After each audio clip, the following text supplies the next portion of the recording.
Yo, what's up YouTube? Today we're looking at systems of equations. These type of questions are commonly tested on the SAT and the ACT, so be sure to watch the whole video to prepare for your next test. Let's get right into systems of equations. Okay, so systems of linear equations is simply when we have two sets of linear equations with the same set of variables. The main goal with solving these type of problems is finding their set of shared solutions, aka when the graphs touch each other. Now, systems of linear equations have three possible answers. We either have infinite solutions, where essentially the graphs are on the same line. When you look at the equations, they'll have the same slope and the same y-intercept. Next, we can have one solution. This is where the graphs cross each other at one point. And lastly, we can have no solutions, where the graphs never touch. This is commonly shown when we have the same slope, but a different y-intercept. Let me show you what I'm talking about. Okay guys, I pulled up three graphs to go ahead and let you guys practice finding solutions of systems of equations.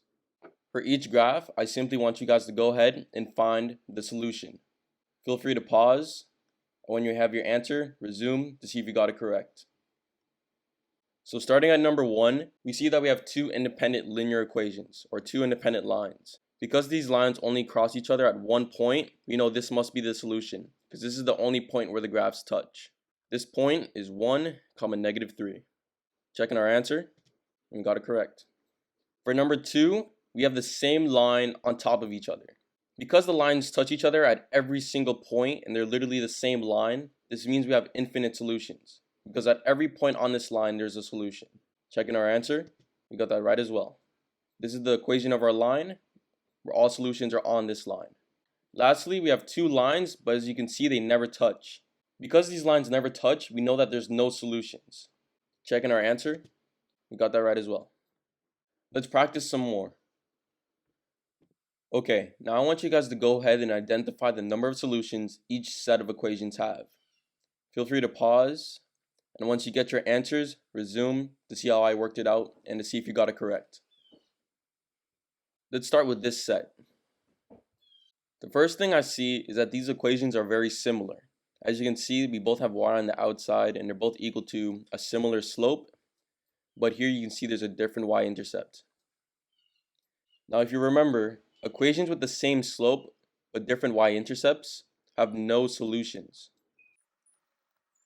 The reason being is because each of these equations will increase and decrease at the same rate. And if these equations increase and decrease at the same rate, aka they have the same slope, if they start at different points, they'll never touch each other.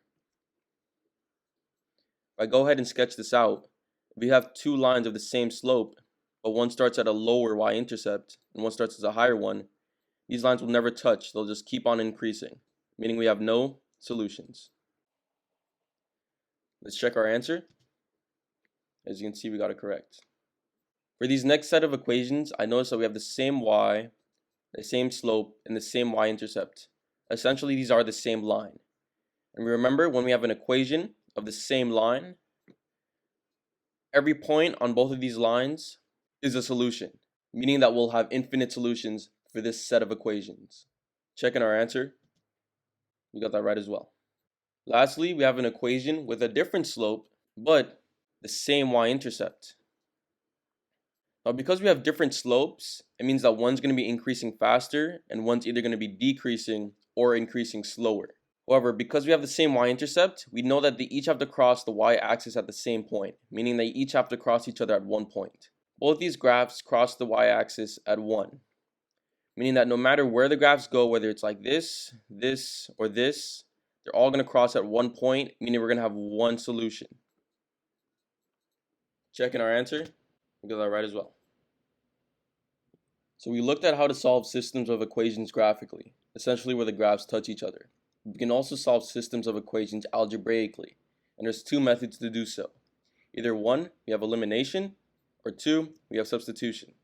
When we use elimination, we cancel out one variable for both equations to get one by itself.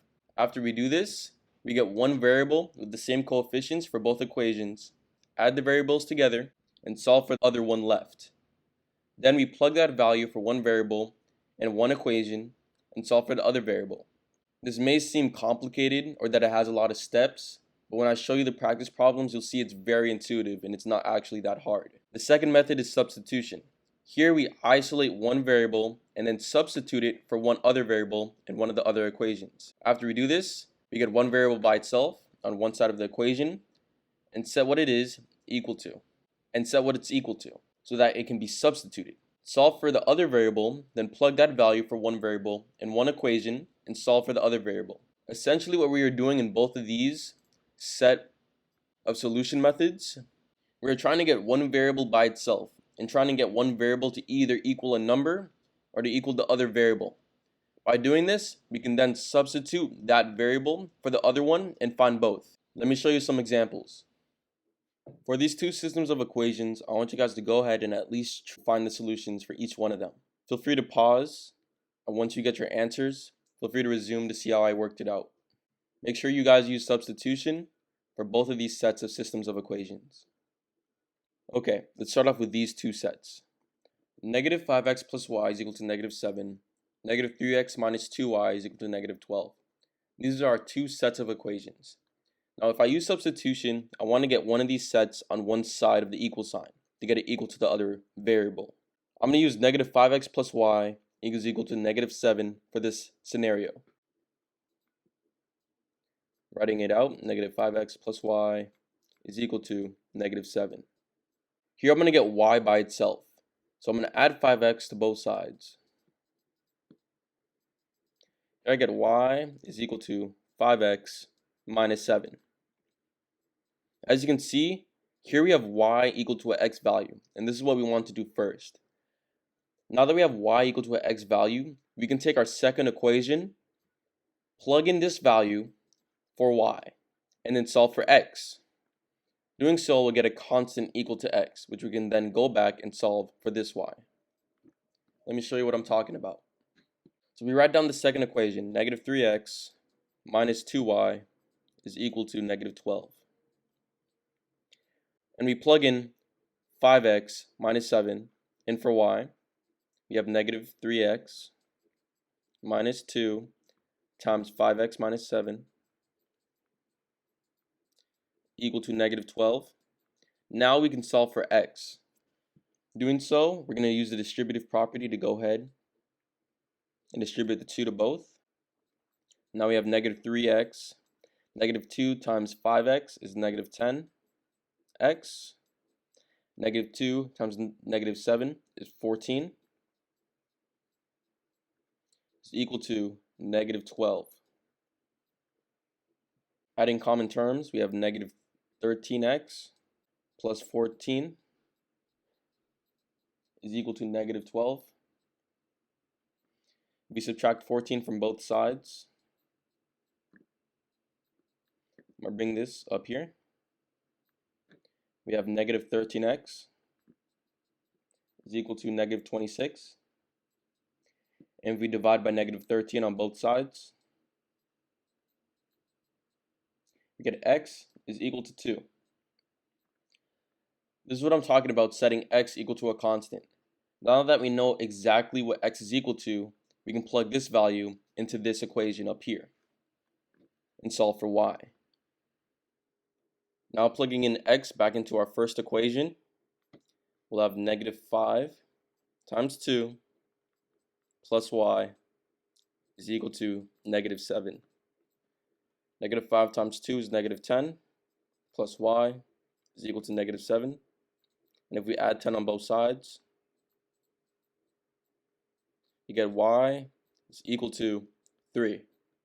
Now we know exactly where these two graphs go ahead and cross, or where these two graphs have a solution. That point is 2, 3. Checking our answer.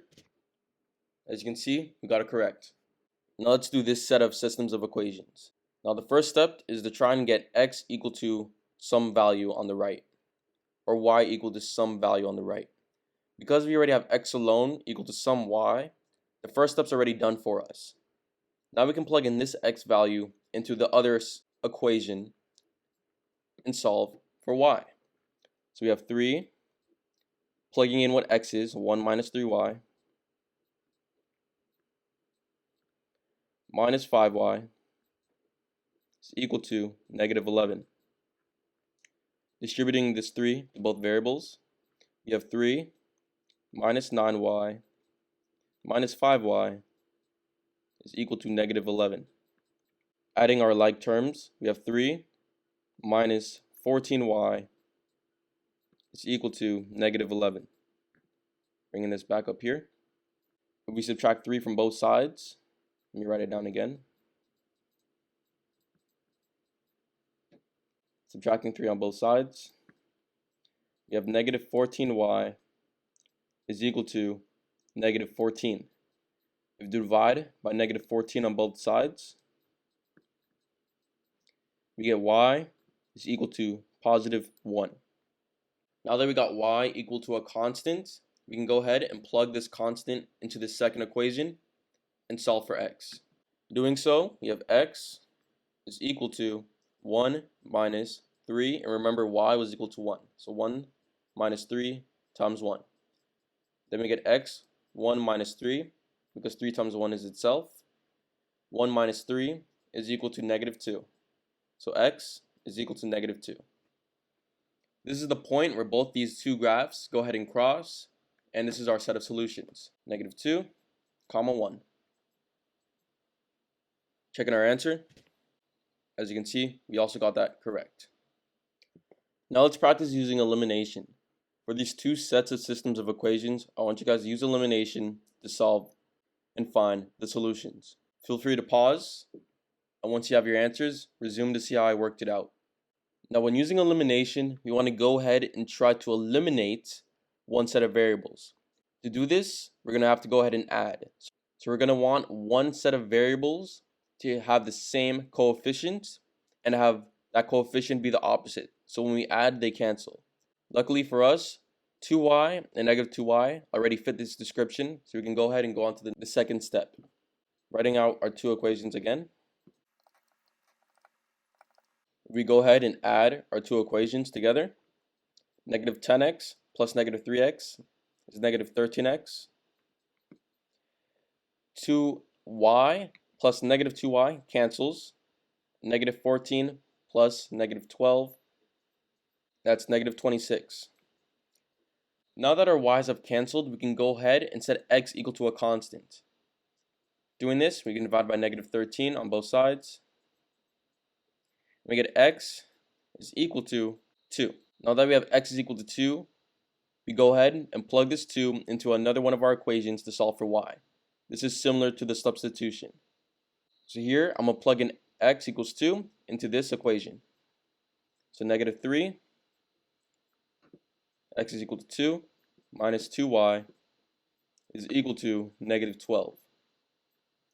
Negative 3 times 2 is negative 6, minus 2y is equal to negative 12.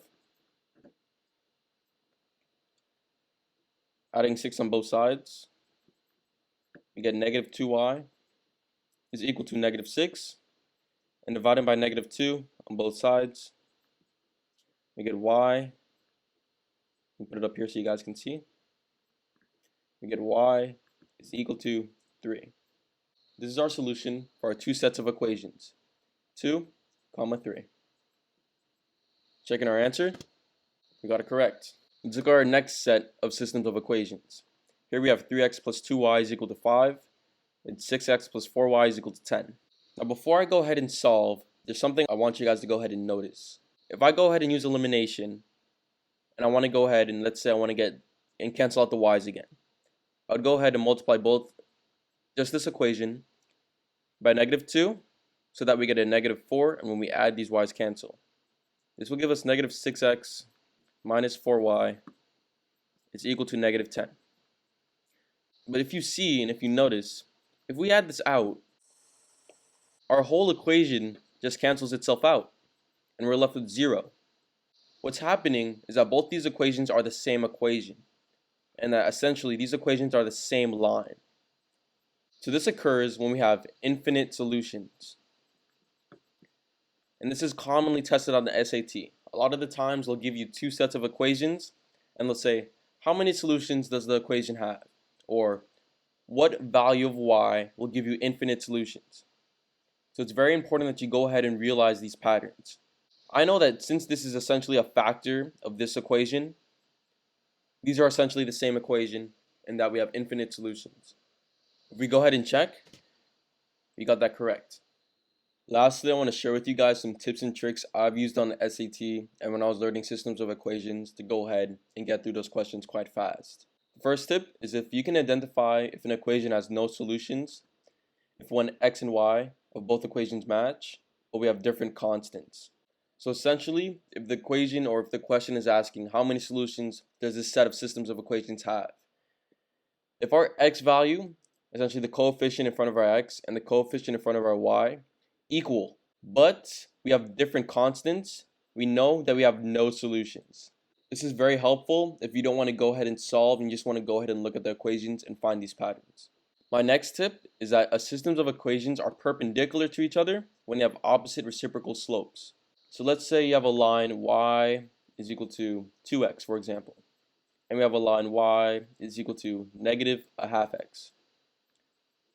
Because our slope 2 and negative a half are opposite and reciprocal, opposite I mean different sign, and reciprocal I mean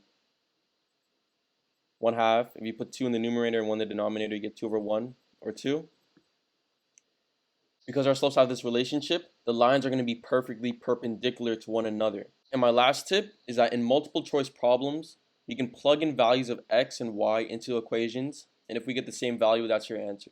So let's say you're doing substitution or elimination, and you either don't have enough time or you're simply too tired, right? And it's the end of the SAT and you don't have the brain power. A little trick that you can use is that you can actually go ahead, look at your answer choices. Let's say your answer choices are like x is equal to 2 and y is equal to 5. You can plug this into both our equations, and if we get the same value, let's say we plug in 2 and 5 here and 2 and 5 here, and we get the same answer or the same constant, this is our solution to our set of systems of equations. So if you ever get caught on a systems of equations problem and they're asking which set of equations are the solution, you can go ahead and just plug it in and see whichever gives you the same answer. Alright guys, that's the end of the video. If this helps you understand systems of equations, make sure to like and subscribe for more educational content. Keep on learning guys, and enjoy the rest of your day.